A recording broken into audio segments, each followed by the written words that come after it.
Hello everybody, welcome back to another video. Today I'm going to be showing you how you can improve your skill in Modern Warfare 2. Now a quick preface before this video is mainly made for controller players, but if you're on keyboard and mouse, you can and will learn something from this video, so I still encourage you to stay. But with that taken care of, let's get right into the video. Now the first thing I want to start off with, in my opinion, most two important things in improving in Modern Warfare 2 are aiming and recoil control. And now they are very connected and they play well together. So to start this off, I want to show you guys two clips. The first one being the cast-off 7.62 with its natural recoil pattern.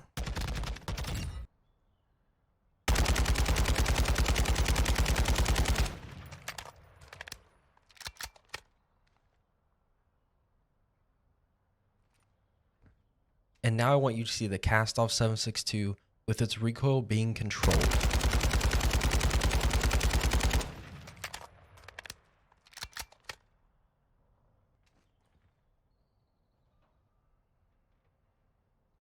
Now I want you to keep in mind that both of these weapons have 0 attachments on them. The only thing they have on them is a camo, and that does not affect the accuracy. And this is what I would encourage you guys to do, is take your favorite weapon, mine being the cast-off 7.62, going into a private match with no time limit, no bots, no nothing, and just shooting it at a wall from a pretty decent range, maybe 10, 15 feet. And I just want you to not try and control the recoil at all. Do not touch your right stick. I want you just to watch how the gun moves as it naturally fires.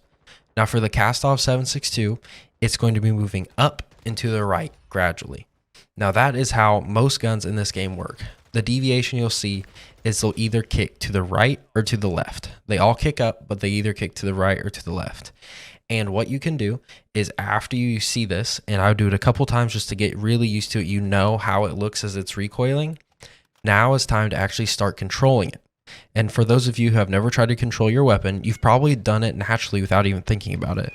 You control your weapon using your right joystick, or if you're on keyboard and mouse, using your mouse. Now for controller, for instance, for the cast-off 7.62, when you start firing, the most important thing is to make sure that you're slowly pulling down on your right stick gradually. This is going to counteract the upwards recoil of your gun. This is the first thing you should do. You shouldn't worry about left and right yet. Well, and then once you master to where the gun doesn't move up or down any, it's just moving side to side, that's when you want to start controlling. In the case for the cast-off 7.62, it's its right lean. So how you're going to counteract that is actually pull down and left on your joystick, and it's going to counteract the natural recoil of the cast-off 7.62. Now, what this allows you to do is be much more accurate. Now, in a game like Call of Duty, yes, the kill time is very, very fast. But what this allows you to do especially is engage targets at longer ranges and be more consistent in your gunfights. So this is the first drill that I want you all to do to really improve your skill in Call of Duty Modern Warfare 2. Because every gun is going to be a little bit different. So say you master the cast-off 7.62 and you go to, say, the M4. The M4 might be a little bit different, and you might have to go back into a private match, analyze how the M4 kicks, and then practice with that weapon. Now, what I would recommend is really hitting your favorite gun first, the gun that you're going to when it's a super sweaty lobby and you want to win. That is the gun that I recommend. Now, over time, after you do this enough, you should be able to do this in a match without really thinking about it. It should just become natural instinct. And that is when you've mastered recoil control. So with that, let's move on to the next tip. So right here in the middle of the video, I just wanted to show you guys my controller settings so that if you want to copy them, you can kind of see what I play with.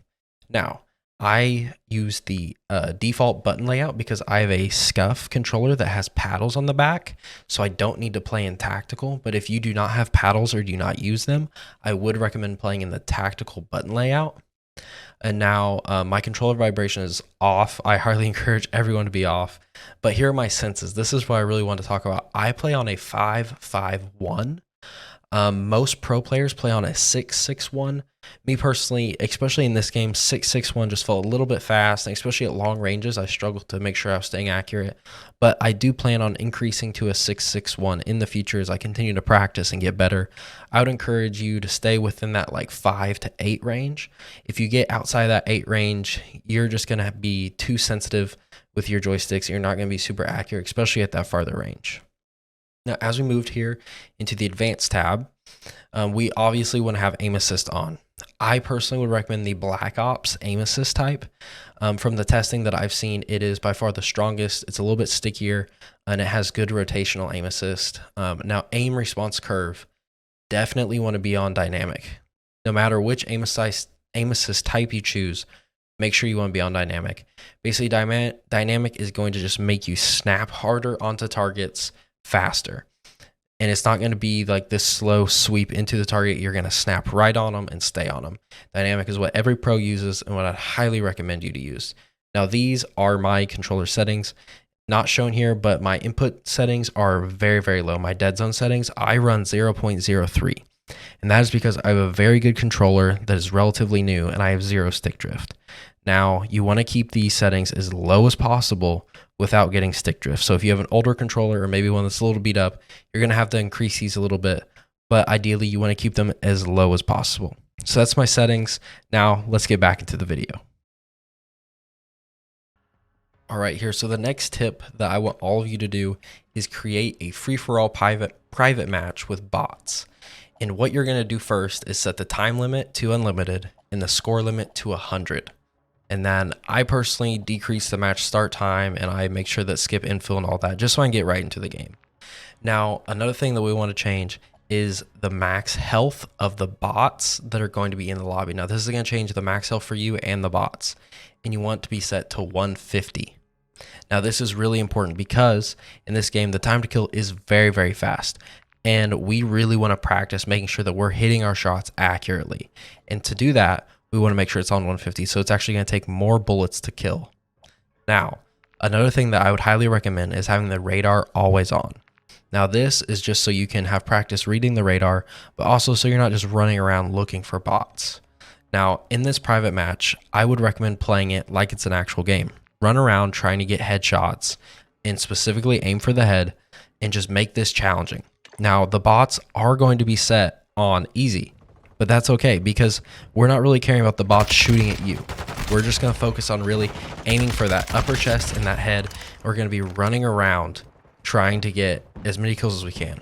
And I would recommend doing this, just once a day. Set the kill limit to 100. So do 100 kills in this bot lobby once a day. And within a week, you're going to notice a huge difference in how you play. But only if you really spend the time focusing in and practicing here. Now, if you're just, gone in your head thinking about somewhere else and just running around killing bots meaninglessly, you're not going to get any benefit from this. You have to make sure you're actually actively putting in the effort to make sure you're playing strategically, you're playing smart, you're playing fast, you're trying to hit those shots in the head and the upper chest. So with that, let's get on to our final tip of the video. Now, for our third and final tip, I want to talk about something that's called centering. And if you watch any pro play, you'll see every single pro player doing it. Now, you're going to see some examples of really bad centering and good centering while running through this building on Farm 18. Now, for those who don't know, centering is basically just keeping where your gun will be when you ADS in the general area where you think people will be. So if you're one of the people who runs around the map with your gun kind of aiming down so it's not in the way, but just kind of looking up, and every time you come to a gunfight, you have to bring your gun up and you have to bring your aim up. You're causing yourself to get killed much more than you need to. So the whole point of centering is to make sure that when you ADS, you're going to be in a spot where you think the enemies will be.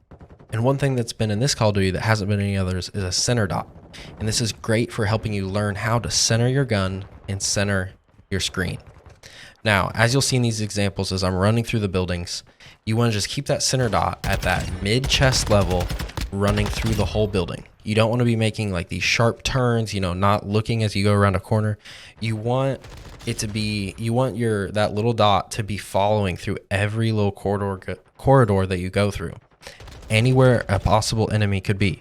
Because if there's an enemy on that little dot, you're going to be much faster to getting on that enemy. And sure, maybe it's not on the dot, maybe it's, you know, a few feet to the right, but your gun is still very, very close compared if you were just running with your head down and your head up, not really paying attention.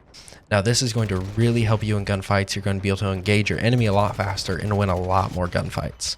So that is the final tip. I hope all of you have enjoyed this tutorial and learned something. You know, if you want any other tutorials or something in this didn't make sense, make sure to leave a comment down below, or any other videos that you guys want to see. You know, I have some more in-depth videos about positioning and more gun guides coming out in the future. So if you want to stay tuned and look out for those, I would really appreciate it. Now, thank you, have a good day, and I'll see you in the next video.